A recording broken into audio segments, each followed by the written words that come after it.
Hello, everybody. You're very welcome to today's webinar, which I'm very much looking forward to it. I feel it's going to be absolutely excellent, and we have a fabulous speaker and world-class moderators for this session, so you're all very welcome. The title of today's talk is Using Lung Ultrasound to Understand Heart-Lung Interactions. And our speaker today is Marilena Savoia, and she is a consultant neonatologist at Santa Maria della Misericordia Hospital and contract professor in neonatology at Udine University.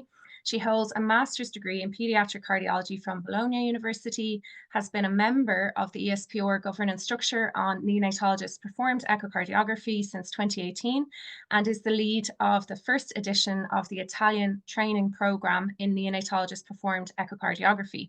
She has also been practicing lung ultrasound day-to-day since 2011, exploring heart and lung cross-talking. I very much welcome everyone today and encourage you all to put any questions you have into the question box so that we can feed them back to our fantastic speaker and panelists. And I'll hand the floor over to my colleague, Lauren.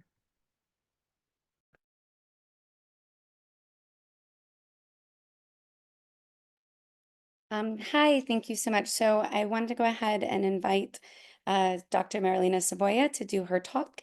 And then after her talk, I will introduce the rest of our panelists. We look very forward to this talk and to the excellent discussion. Thank you.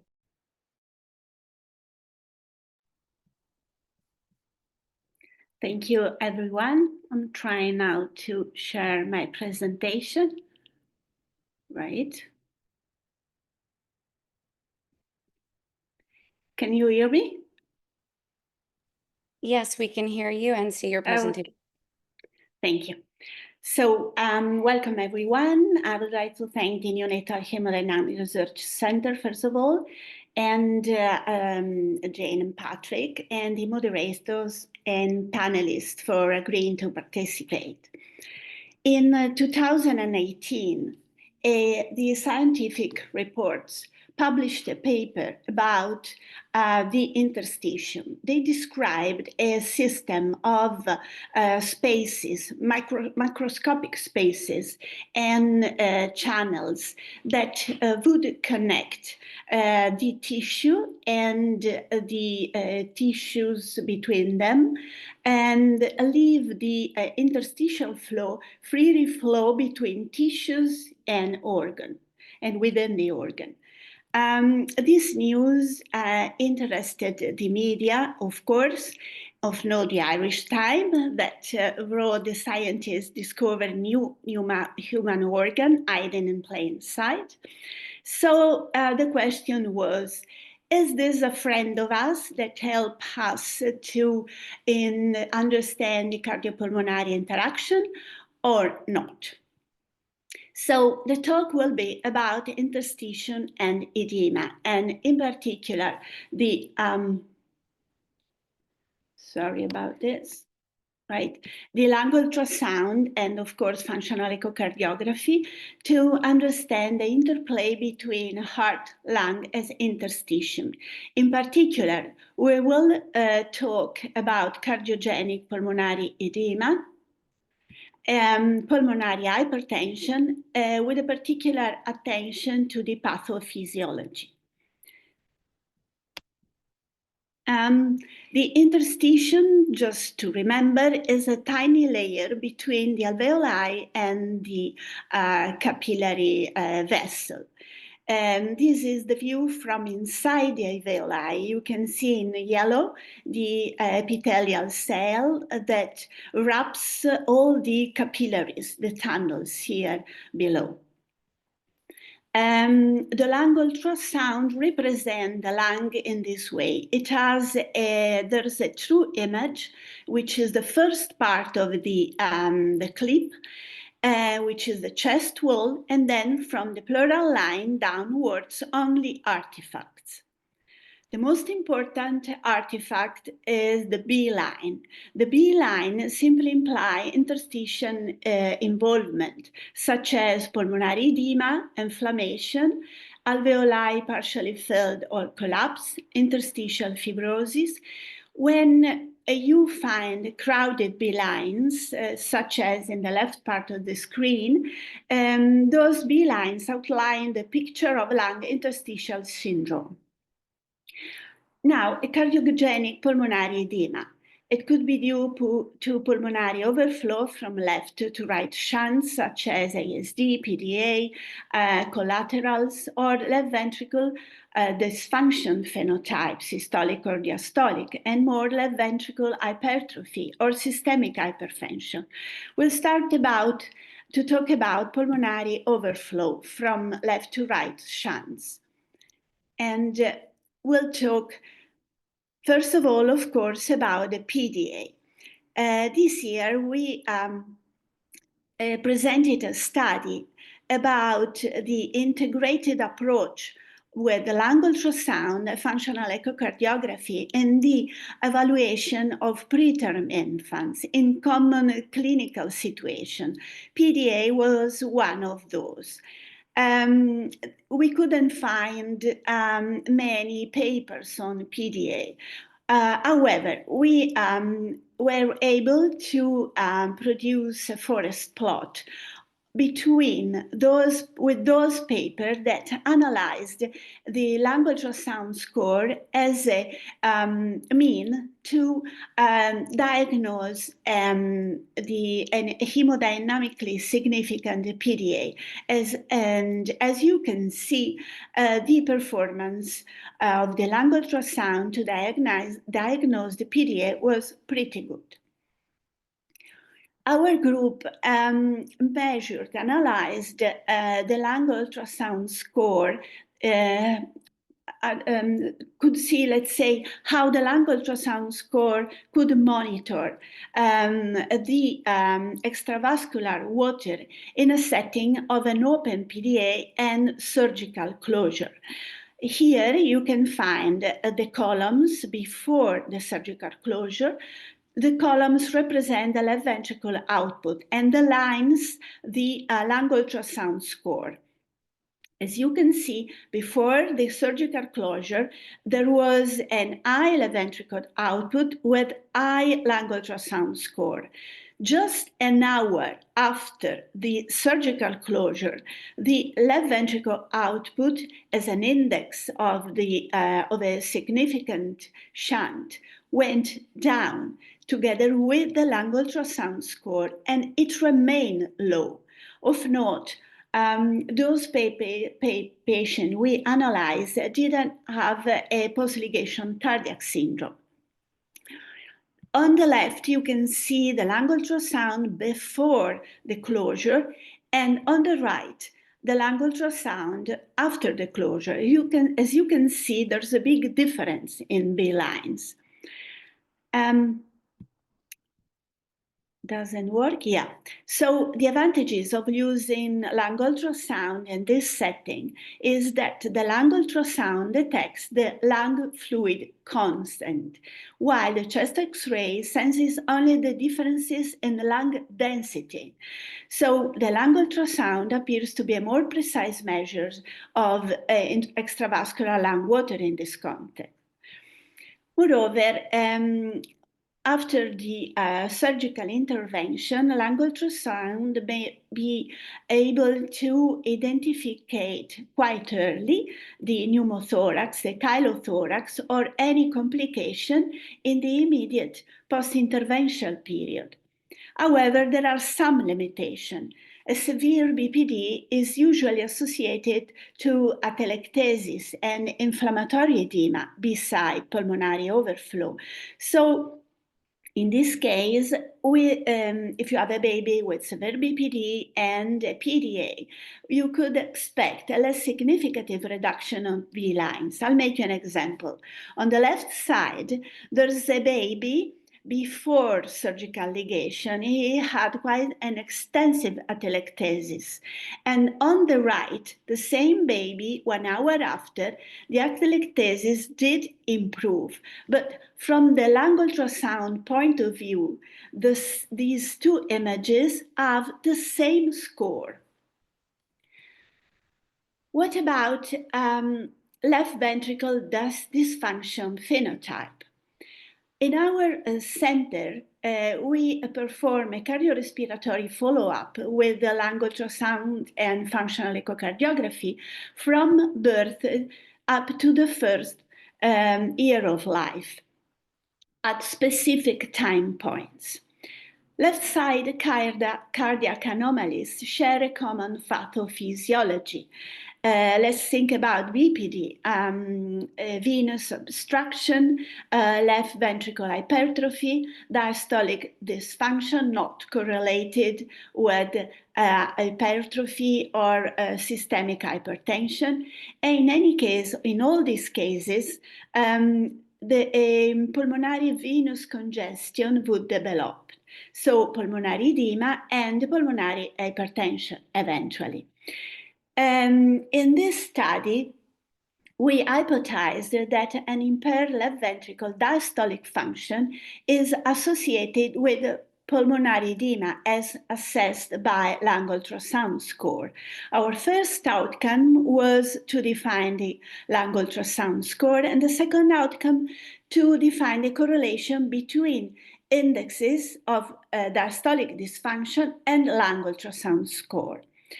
We defined the left ventricle diastolic dysfunction as isovolumic relaxation time more than 45 plus one of the following: left atrium to aorta ratio more than 1.3, E over E prime more than 12, and E over A less than 1. What we found? We found that the diastolic dysfunction can be recognized since birth, and then it increases to 14 days to a maximum of 36 weeks postmenstrual age, time of BPD definition, and afterwards it goes down to 8 months to 12%. We couldn't find any clinical differences between diastolic dysfunction and non-diastolic dysfunction group at birth or 14 days of life. But at 13 weeks of life, the diastolic dysfunction group proved to be younger, smaller, and sicker because it had a higher percentage of moderate and severe BPD. Moreover, at 36, those babies that at 36 weeks were diagnosed with diastolic dysfunction had diastolic dysfunction at birth in the 19% of cases. It appeared at 14 days in the 24% of cases, and then disappeared at it was still there, at 4 months in the 39% of cases, and 11% of cases at 8 months.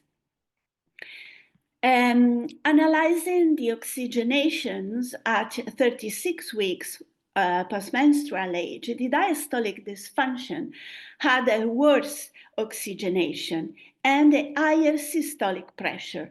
But what it was quite interesting, it was that the lung ultrasound score was higher in the diastolic dysfunction group, both anteriorly and posteriorly.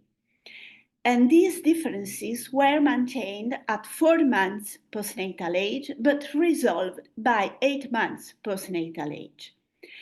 We couldn't find any correlation between traditional indices of diastolic dysfunction and lung ultrasound score at any time point. So we concluded that some preterm infants have diastolic dysfunction, some degree of diastolic dysfunction shortly after birth, and it would persist throughout 8 months postnatal age. Infants with diastolic dysfunction would display worse aeration compared to non-diastolic dysfunction cohorts. And however, to which extent the diastolic dysfunction contribute to lung ultrasound score still remains unclear, as well as whether to treat pulmonary edema if diastolic dysfunction is diagnosed. What about left ventricle hypertrophy? We do know that preterm infants can develop the left ventricular hypertrophy, both because volume overload or pressure overload. However, preterm babies can develop left ventricular hypertrophy also because of oxidative stress. So we started this study with this hypothesis that left ventricular hypertrophy could worsen left ventricular diastolic dysfunction, and it could be associated with pulmonary edema as assessed by lung ultrasound score. The primary outcome was the correlation between interventricular septum Z score, which is considered a proxy for left ventricular hypertrophy, and left ventricular diastolic variables. Secondary outcome was the correlation between left ventricular hypertrophy and lung ultrasound score. We did find an increase from birth to 36 weeks postmenstrual age of the interventricular Z score, which became pathological at 36 weeks postmenstrual age. We couldn't find any correlation between left ventricular hypertrophy and conventional echocardiographic variables of diastolic dysfunction at birth and 14 days of life. But at 36 weeks postmenstrual age, we found a correlation between left ventricular hypertrophy and E over E prime, which remained significant even when corrected with gestational age and birth weight. We couldn't find, unluckily, any correlation between left ventricular hypertrophy and lung ultrasound score at any time point. So we ask ourselves, perhaps we were looking at the wrong measurement. And we started then to perform left atrial strain, which is a description of left atrial mechanics. And it is divided in three phases: the booster pump, the reservoir, and the conduit. We started measuring at those time points the left atrial strain, and we did find an increase, an improvement in the reservoir from birth to 36 weeks, and in the atrial conduit as well. And very interestingly, we did find a correlation between left atrial reservoir strain and lung ultrasound. But where? In the posterior fields. It has to be said that as a method, we assess the lung ultrasound after a baby is left laying supine for at least 1 hour. So the water goes to the dependent fields.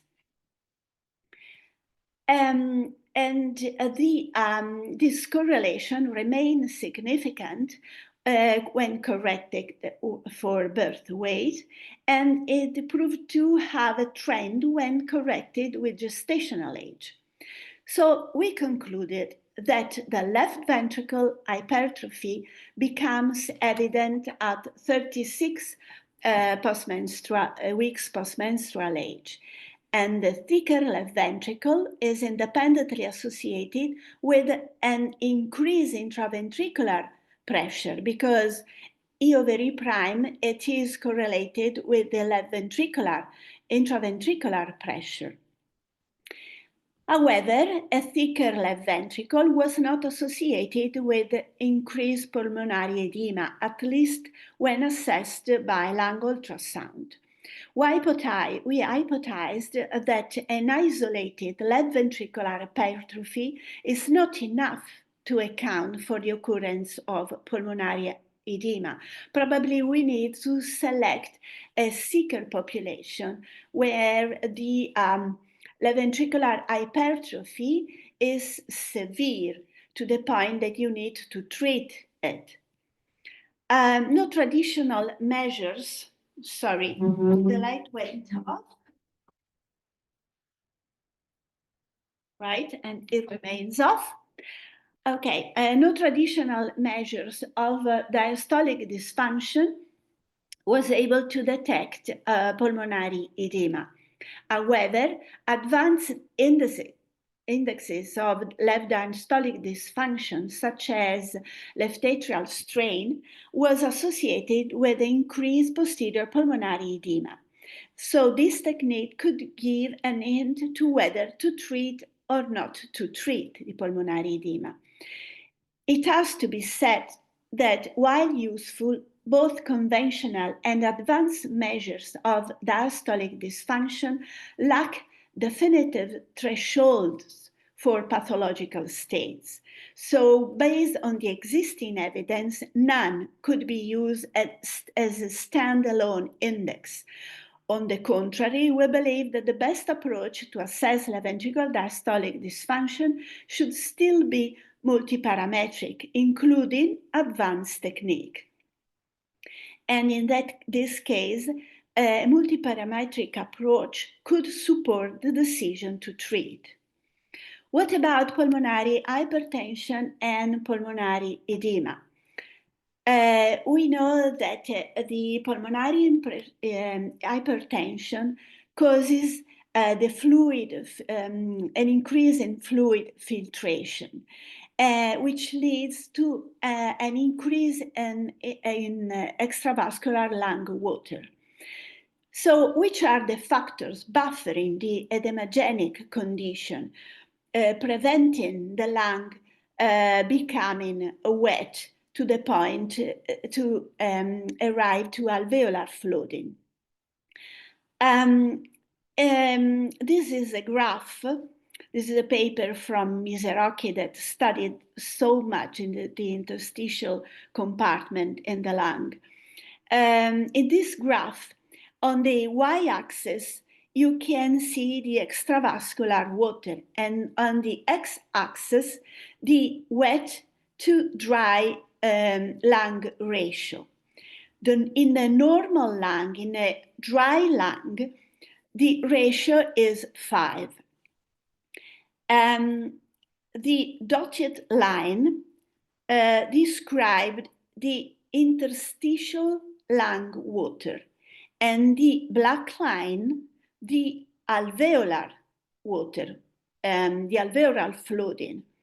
You can see that there are measures that can afford the interstitial, the extravascular water to increase up to a certain point.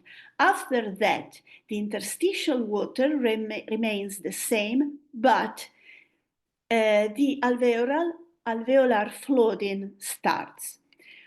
Which are those factors?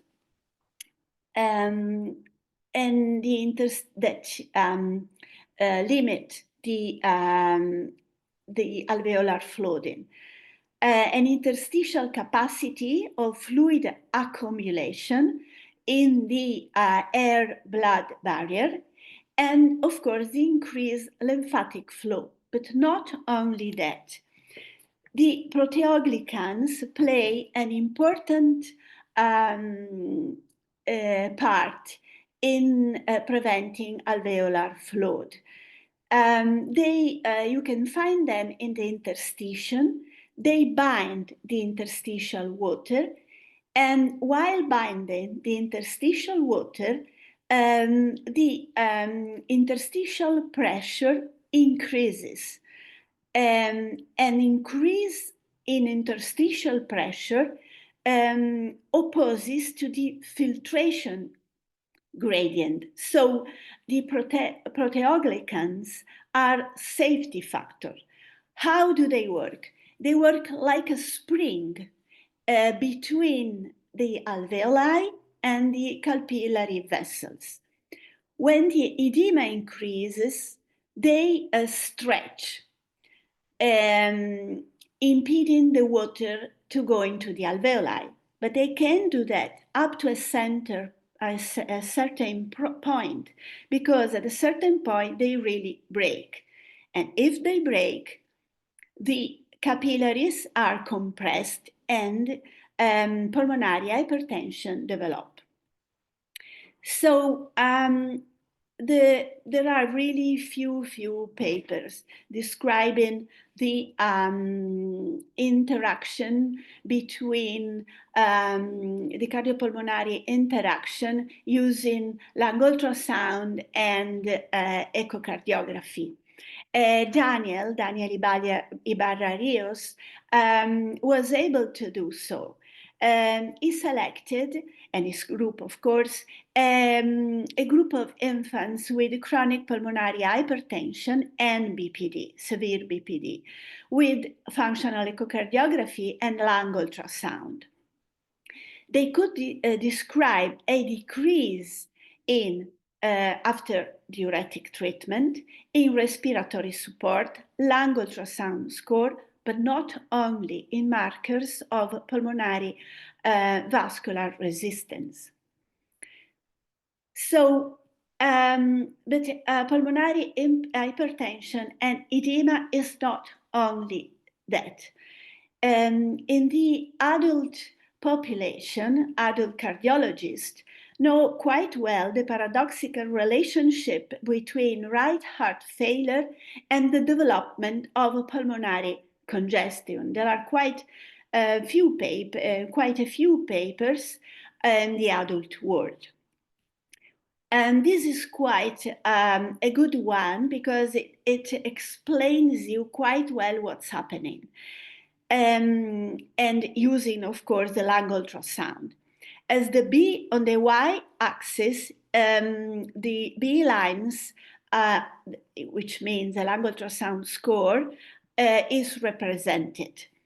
And on the x-axis, the right atrium pressure. As you can see, as the right atrium pressure increases, the lung ultrasound score increases. They try to explain this in this way.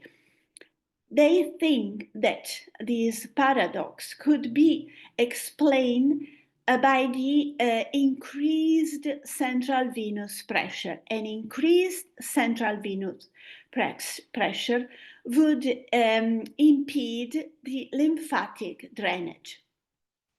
So, in summary, many common neonatal diseases have both respiratory and cardiac components. Pulmonary edema is one of such that can be easily seen by lung ultrasound. However, the equivalence pulmonary edema equals wet lung is a narrow perspective. We really need, in this case, to think outside the box, even if this expression is quite fashionable nowadays. In the paper I was telling you before, you can find a comprehensive description of the common clinical situations in preterm babies, explored both with lung ultrasound and functional echocardiography. And each technique is well described in all those components for each clinical situation. Thanks so much. Thank you so much, Marilena. You did such a great job. I did not even need the 5-minute warning. That was a wonderful and comprehensive review of the most recent literature that has come out regarding evaluation of cardiopulmonary hemodynamics within our field. Now I would like to invite our truly world-renowned panelists to quote Ashling to the stage. So first we have Mahmoud. He's a neonatologist from the University Hospital of Wishaw. He is the founder and the chair of the National Neo Focus in UK. And he's an expert and neonatologist performed echo and cardiopulmonary interactions. We also have Bernhard, who's a neonatologist and researcher at the Medical University of Graz in Austria. His research also focuses on neonatal resuscitation, lung ultrasound, and neonatal transition. And last but not least, we have Danielle. He was a lead hemodynamics consult and POCUS at the National Institute of Perinatology in Mexico City. And if that's not enough, he's also the president of the National Association of Mexico City and the Valley of Mexico for neonatology. So thank you all for joining us today. So just to start off before we engage with our audience, I'm doing some background research right now on the different subtypes or phenotypes of pulmonary hypertension. And I was really intrigued by your findings of LA strain and LV hypertrophy, and if this is something that we can use to better delineate when we should or when we should not use a pulmonary vasodilator. It sounds like the data didn't exactly say that we can use that in isolation, which is what most of our data is showing, that it needs to be multiparametric. But based on your experience, is there anything that you can take from the neonatal echocardiography combined with lung ultrasound to help us in the middle of the night determine, is this a resistant mediated phenotype? Is this a post-capillary wedge phenotype, so that we can choose the right drug? Right. I can't show you, of course, the data, but what we found it was that in a situation where you are dealing with a post-capillary pulmonary hypertension, the E over E, those measurements, those variables I'll show you, E over E prime is very useful. I believe is one of the most useful, and the dilated left atrium as well, simply with a ratio left atrium to aorta, and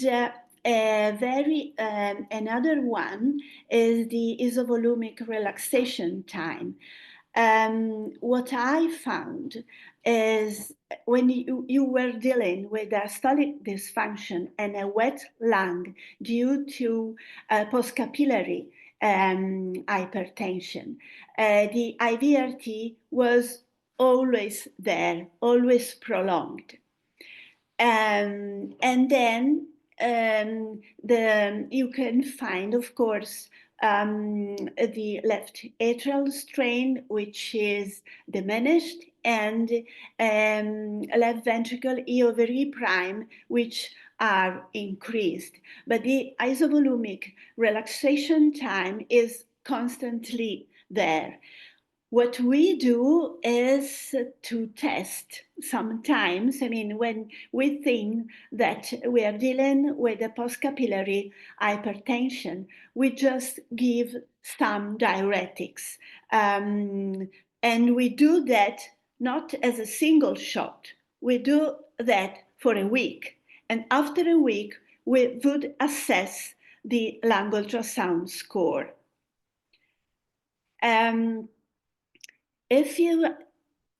There's another thing you should observe, the degree of BPD. If you're dealing, as I show you in the PDA, with a severe BPD, with several atelectasis, it's the lung ultrasound score could not help that much, because you should measure at some point the depth of the consolidation. It has been done. The depth of the consolidation has been indexed to the weight of the baby. So probably we should include that parameter to see a difference. I don't know if I answer your question. Yeah, you did. I hadn't been, I get IVRT every time I get a neonatal echo, but haven't been utilizing it in that way in that patient population. So thank you. That's fantastic, Marilena. I might ask Bernhard a question, please. So I read with great interest a fantastic paper that you published that really opened my eyes to the breadth of uses that lung ultrasound may have. And specifically, you talked about an ABC method and scenarios and situations that I honestly hadn't considered using lung ultrasound for. And maybe for my benefit and for those on the call, you might just give an overview of that ABC method that you outlined so succinctly. Yeah, thank you for having the opportunity to give a short presentation on this paper. We gave an overview how to use lung ultrasound really in clinical practice, and we managed to have this ABC approach to really focus on different situations.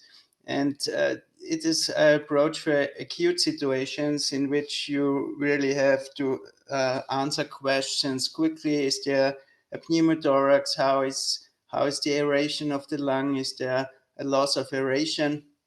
And we tried in this paper to have it short and to really focus in clinical practice. Yeah.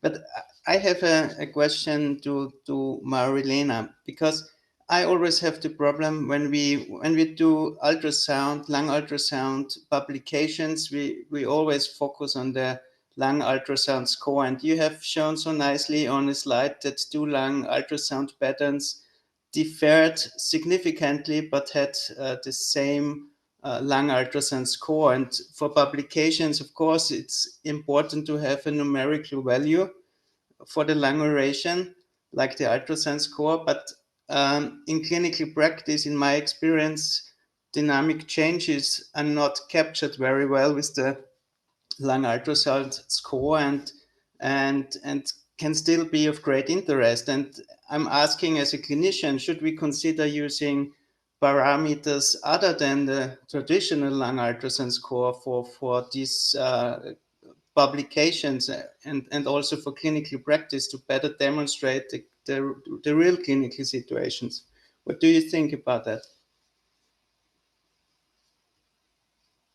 We cannot hear you. You're muted, Marilena. Yeah, sorry.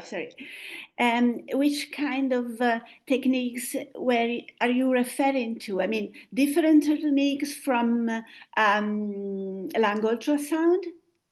Not different techniques, but as a clinician, you see so much in a when you do the ultrasound, and the lung ultrasound score are only numbers, and between the numbers there's so much difference, not so much difference between the numbers, but the clinical picture is completely different.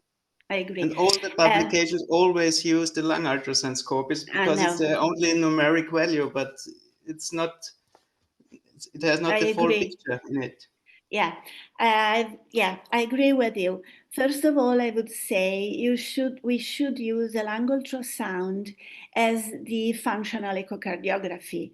So it's an adjunct to what we see. It means the clinical situation of the baby, the ventilation. It shouldn't be used alone. It makes no sense, because you can have a white lung and it could be due to RDS or a alveolar floating, whatever. I mean, so you should put everything in the picture. And then, as I said before, I mean, I was wondering, I mean, if we should make a difference in score about the depth of atelectasis, because B lines you can describe them. We usually use the Bratt score to make an example. Yeah. But when you deal with atelectasis, if you have an atelectasis that covers the entire field or just half field, this is a big difference. An attempt to measure them, it's the one De Luca used. They indexed the depth of the atelectasis to the weight, but this anyway is not included in the score. So I don't know. I don't, and on top of that, I don't believe we need more scores because everyone comes out with a different score. Probably we should make a note, or when you select the population, you should divide those with larger atelectasis from those who have smaller atelectasis, something like that. I know that in the adult population, they, instead of giving a score according to the fields or according to the number, let's say, of B lines, they consider the percentage of the field where the B lines can be detected. But this, I don't know, it's just that. And in the other words, measuring the percentage of field where you can find B lines it appears to be more reliable than counting B lines. I don't know if you agree with that. Yeah, I fully agree. Yeah. Yeah, I agree as well. It's hard to say the number of B lines for a baby who's 500 grams versus a number of B lines for a 12-month-old with BPD and say that it's the same. And so I like the conversation that there may be a different approach. And I also love the idea of not advocating for more or different scores, but trying to, there's so many different scores out there, it becomes very challenging. And so I like that we're trying to talk about how to use this clinically. Yeah. I have a question for Mahmoud, if I may. So I know, Mahmoud, you recently published a framework for practice in the UK, and I would imagine the goal of that is to try and standardize practices and perhaps, some of the things that our speakers are discussing, like the scores and things like that. So I just wanted to ask your experience of the implementation of that framework, and has it impacted on your trainees and your colleagues? And have you seen any evidence of a more standardized approach to the utility and interpretation of lung ultrasound in the UK? Yeah, thanks, Ashley. I mean, that's a great question, and that's $1 million question, I suppose. So at the moment, there is no standardized guideline, as you probably know, across the world. Probably in Italy, recently they published their new framework. We saw that in the Vault, Marilena.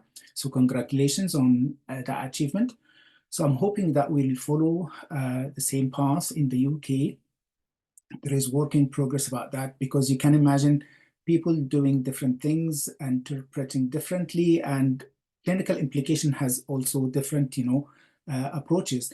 And we're trying to avoid that kind of variation and try to standardize approaches, how you do the ultrasound, which probe you use, which areas you scan, and how we put all together. I think that's the ultimate goal for us. Yeah, can I just touch, go back on Lauren's question about the left atrial strain? I think this is a very interesting concept, Lauren. It's becoming more and more discussed nowadays. But I remember there were two papers, one in 2018 by Afif and his group in Dublin, and subsequently in 2023 by Cordoval from Australia. They discussed the effect or implication of left diastolic dysfunction on respiratory morbidity in neonates, particularly preterm babies. And I remember Cordoval's paper actually was quite interesting, because he had kind of criteria about how you define left diastolic dysfunction. I think 6 parameters, if I remember. One of them was the left atrial volume and strain as well. So I think more and more will be used in the future because it makes sense with the particular post-capillary pulmonary hypertension, i.e. LV dysfunction and diastolic dysfunction or systolic dysfunction. You will see back pressure on the venous return, and the lung ultrasound score would actually help you to pick up this one and differentiate between pre-capillary and post-capillary syndrome, if that makes sense. Yeah, thank you, Mahmoud, for bringing that up. Bring it back up. So that actually ties in nicely with a question from the audience, and I'd love to hear the thoughts from all of you. And maybe we can start, Danielle, with you.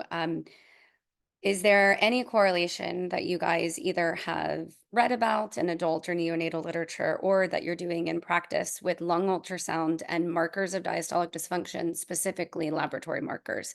And I think this comes up in centers that may not have access to targeted neonatal echocardiography or functional or serial neonatal echocardiography.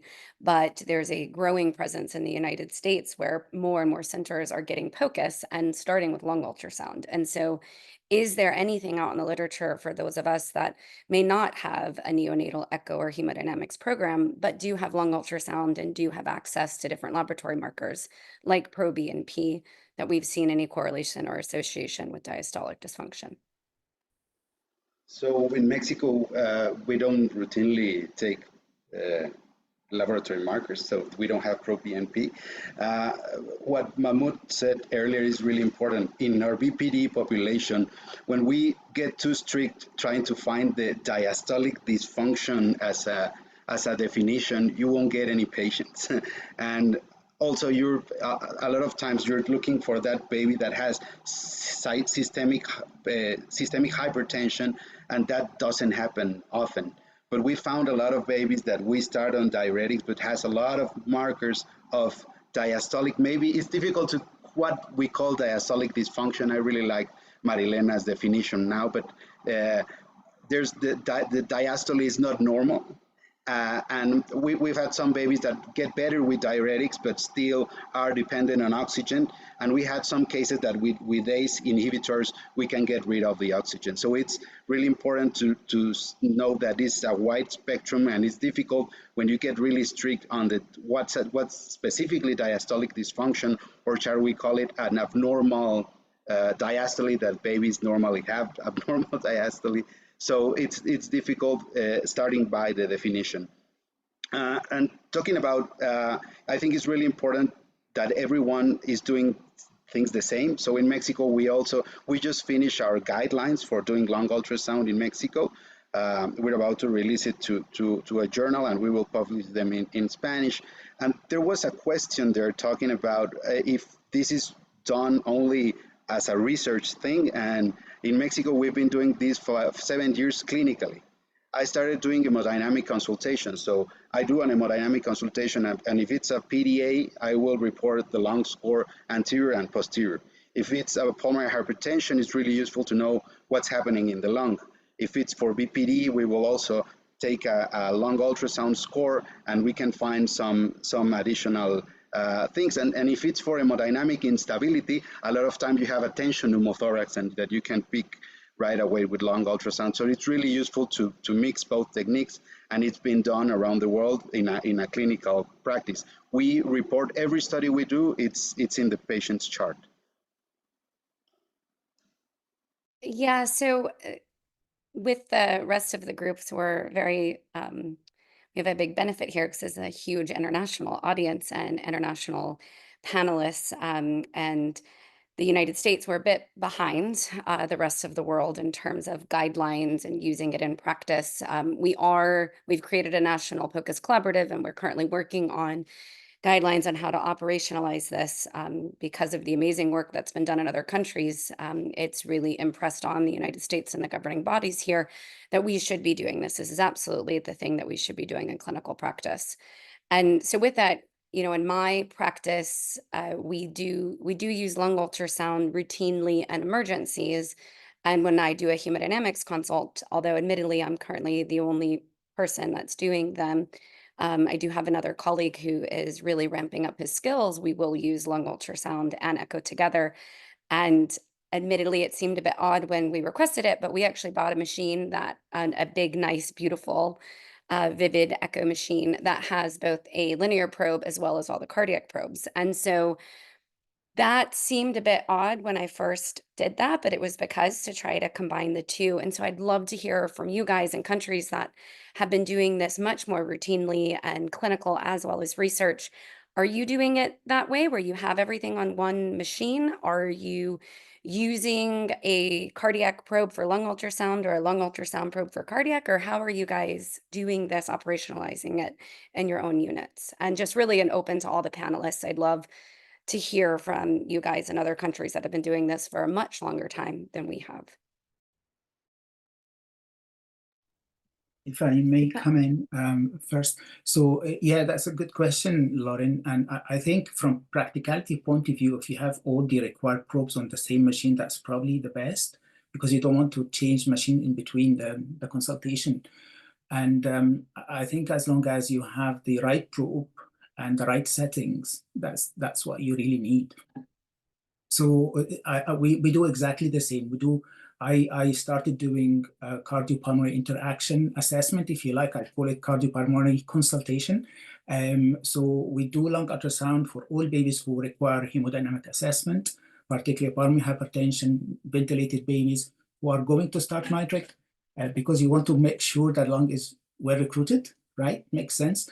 And then for babies who have significant PDA as well, and late onset hypoxic respiratory failure, i.e. BPD, with pulmonary hypertension, needed ventilation, etc., because those babies are really difficult to manage as well. So it just gives you an extra layer of information and put all together. X-rays doesn't tell you the whole story, so lung ultrasound is much better. The other thing, we also started using lung ultrasound to monitor therapeutic effects of pulmonary hypertension with BPD. So, for example, I can share quickly a case that we had a baby with significant PDA, required ligation. However, after that, baby had suprasystemic pulmonary hypertension. So we thought we can start sildenafil. So we monitor pre and post treatment lung ultrasound score and functional echo. And once we started sildenafil, oxygen requirement went up and lung ultrasound score went up. So it made sense at that point that it's not working. It's post-capillary, it's not pre-capillary. So we stopped that, started diuretics and steroids, and that helped. So I think it makes a whole difference when you have that skill, that tool. It just gives you more precision and gives you extra layer of information. Excellent. You go ahead, Marilena. Go ahead. Yeah, I totally agree with Mahmoud. We do exactly the same. When we perform any kind of functional echocardiography, we do perform simultaneously the lung ultrasound. And we have we use the same machine. We have a lung ultrasound probe, linear probe. You don't really need, from the clinical point of view, a fancy probe, but I would anyway suggest a linear one. I would discourage from using the cardiac one, not in preterm babies, not in tiny babies, because it's more precise. It gives you more pleural, a wider pleural observation, let's say that. So yes, lung ultrasound and TNE forever.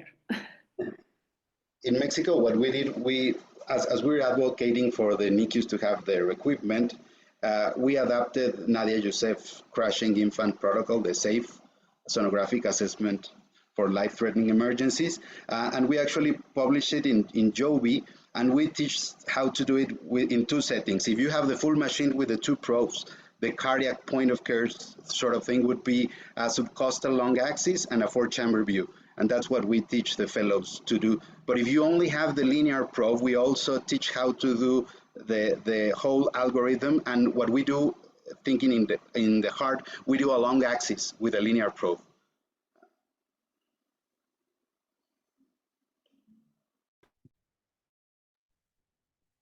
Super. I might ask Marilena another question, please. Marilena, I know you've commented and published on your lung ultrasound score, and there was one particular paper I saw that at 7 days of age, it could predict which infants were going to develop bronchopulmonary dysplasia in the future, and it was quite accurate at doing that.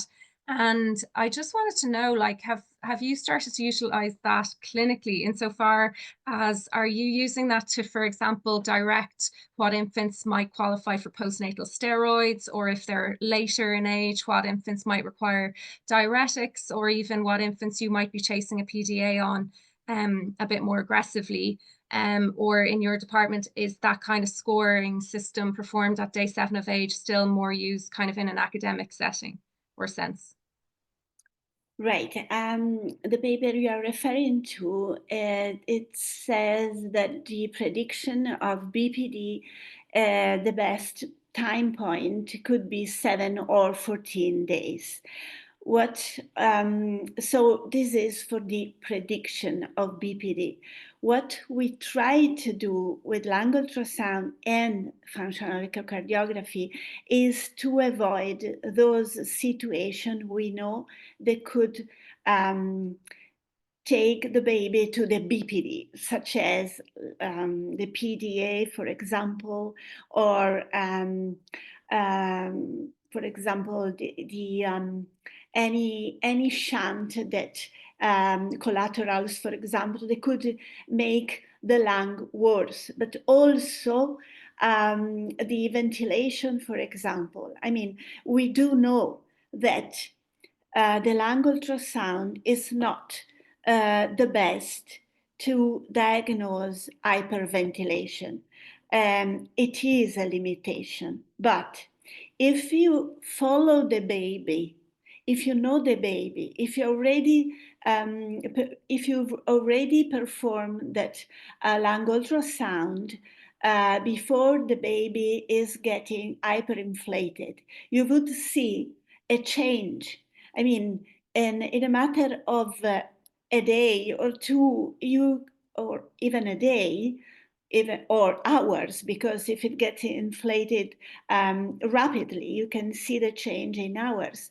The B lines would suddenly disappear. You would deal with a perfect lung, which makes no sense. So rather than using it to only predict, we try to use both lung ultrasound and functional echocardiography to avoid those situations that could take the baby to the BPD. We should have data, but you would need a multi-center study to do so. Don't know if I answered your question. No, that's perfect. That's great. I mean, it's the continual problem of needing more babies and more studies, and yeah, but it does. I think it's really interesting, those predictive scores, even just like you're saying, just to really emphasize that that particular patient needs to be watched very closely and optimized as best as possible going forward. And the importance of longitudinally following your babies as well is very important. Yeah, yeah. And I think, Anslinger, just on that note, I think those babies who are likely to develop chronic lung disease later on, probably those are the ones I would watch them for chronic pulmonary hypertension as well. So I think that might just warrant earlier scans, if you like, just to look for pulmonary hypertension. Yeah, absolutely, for sure. Absolutely. Quickly for the group, and this is one of the audience questions.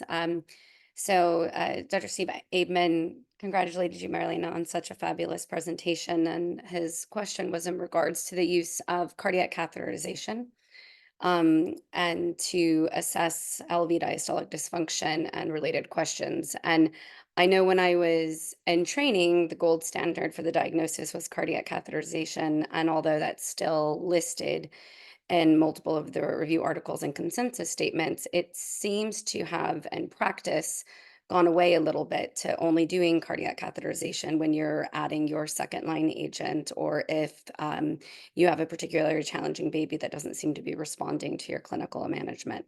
Have you or anyone in the panel had much experience with kind of using cardiac catheterization and the markers with that in comparison with lung ultrasound and echo? Or do you foresee any future studies that we can compare this with what really is still considered the gold standard for this diagnosis? We don't have, several patients to answer this question, but what I can say that I believe it can help. And there's a study a couple of years ago that compared the left atrial strain with left intraventricular pressure, diastolic pressure measured invasively. And they found a correlation. So again, the advanced technique, the left atrial strain could help. It seems to be quite helpful, but I'm not aware of a comparison with lung ultrasound in the adult population. Yeah, I suppose probably the value of lung ultrasound score in this particular cases that you might consider cath lab for is like probably post-capillary phenotype, like pulmonary venous stenosis, and if you start giving pulmonary vasodilators, the pulmonary vessels will dilate, the blood flow to the lungs will increase, then it's not going to go completely out, then you will develop lung edema, and that you pick it up on lung ultrasound by increasing B lines. So probably you can actually pre-select and diagnose those babies earlier by using lung ultrasound score. If it increase with treatment, that means it's not working. So you just need to think about something else, and probably CAS would be the answer for that. Oh, sorry, Daniel.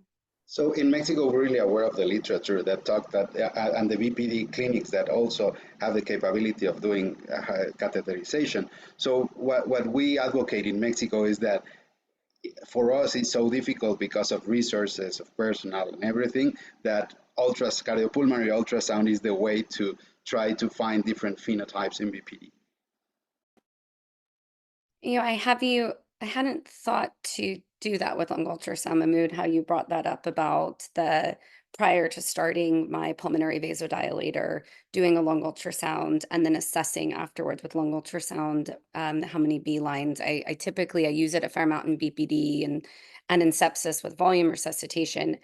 Have you found in your experience with using lung ultrasound, specifically looking at B lines, whether it's index to weight or the percentage or just the number, that it is more sensitive or shows up sooner, that prior to symptoms of worsening oxygenation, or do you use it more together with the clinical picture? Yeah, I didn't have many cases, to be honest with you, but it's just I'm reflecting on that particular case because there are quite few, if you like, but I took it in conjunction with clinical assessment.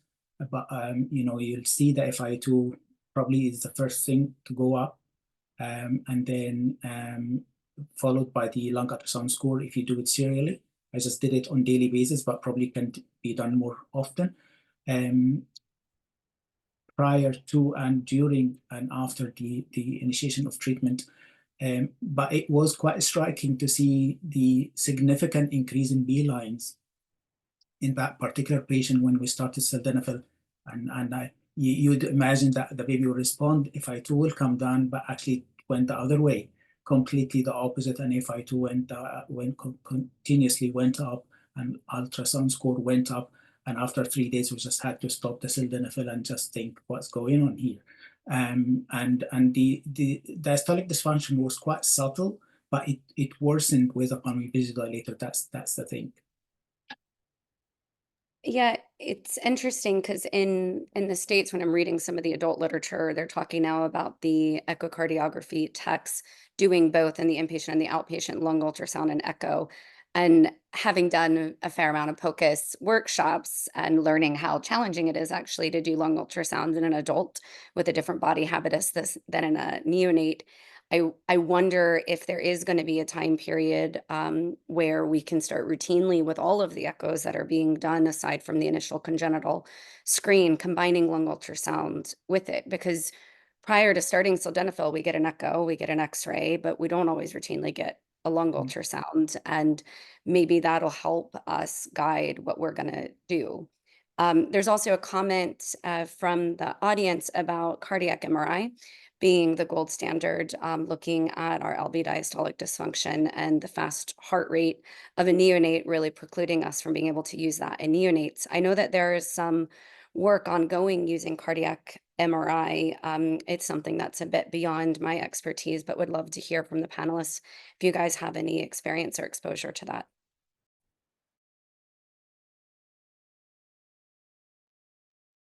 No, sorry. Yeah, I was like, we're a group of lung ultrasound experts and echo experts. So I think that maybe what we can do is for one of our future webinars, bring people back and talk about cardiac MRI, because I think anything that we can try to do non-invasively to try to answer these questions and help predict what's going to happen versus wait for the baby to really, truly show clinical signs prior to knowing that we have chosen the wrong med because it turns out it's not the phenotype we thought that it was. And or what happens sometimes, especially in our CDH babies, that we know the phenotype, but then it kind of changes over time depending on the interventions. Well, we are getting close to the end of our session. Any last comments or questions from our audience or from our panelists to one another?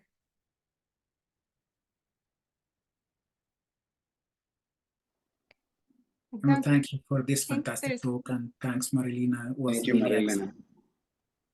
excellent. Yeah. Thank you all. Thank you. Just in the last couple minutes, and I do have a question as the lowly person from the States. I know that Dr. McNamara was making jokes about us in the States, even though he's taking his citizenship test tomorrow. We are building the collaborative, the POCUS collaborative, and we're having a fair amount of meetings on the guidelines and utilization of lung ultrasound. And I would love to hear from this group what your experience has been and trying to build guidelines on basic versus advanced. And are you advocating in your different circles to have cardiac echo be a part of your recommendations and guidelines with lung ultrasound, or are you continuing to keep them separate? So in Mexico, what we try to do is like the basic point of care capabilities of every neonatologist, lung ultrasound should be a part of it. And what it's really important is to document it on the patient's charts. See, it's right from beginning, because if not, a lot of information gets lost. But like a basic cranial ultrasound, full lung ultrasound, I think lung ultrasound is fully, every neonatologist should be doing it. And then the hemodynamic consultation that requires a bit of a lot of training, so that cannot be taught in a workshop or something. But in terms of lung ultrasound, that's why we're doing the guidelines, and we do them with the workshops we're doing around the Republic. Well, there's an international panel working now on the lung ultrasound guidelines, how to perform a lung ultrasound. We are working on three aspects, on three levels: the adult, pediatrics, and newborns. And we are quite close to the end. And so hopefully in the next months it will come out. But it's about lung ultrasound, not the combined approach.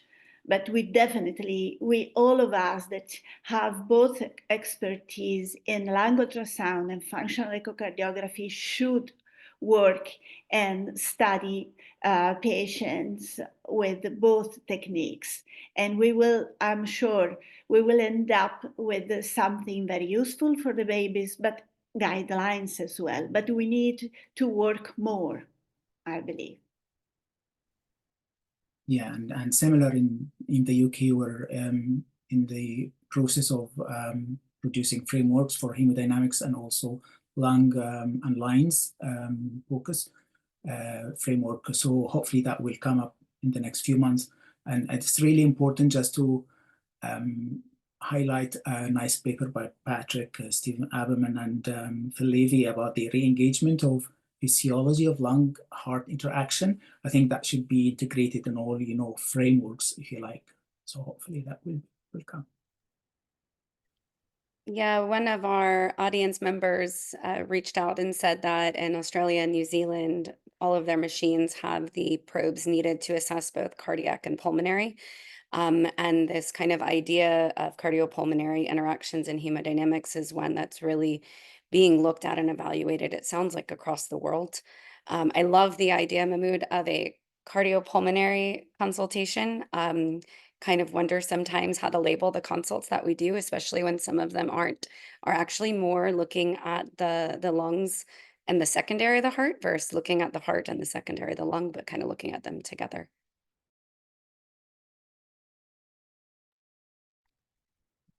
Well, I wanted to thank everybody for the engagement. I've learned a ton. It is absolutely a pleasure to be with so many great people. It's one of my favorite parts of these webinars is to hear from people and learn from people in other parts of the world. We can definitely learn more and advance together. And so I thank you all. And to my wonderful co-moderator, Aisling, thank you for bringing in this session. And to our audience members, thank you guys for your engagement and listening and continuing to come and participate with these lovely webinars. And then lastly, to our panelists and to our speaker, Marilena, thank you for providing such great insight and knowledge. I look forward to hearing more from all of you and reading your future papers that I know will be coming out soon. It was really fantastic. Thank you so much, everybody. Thank Really you. brilliant. Thank you very Bye. much. Bye, everyone. Enjoy the holidays. Bye. Bye-bye. Yeah.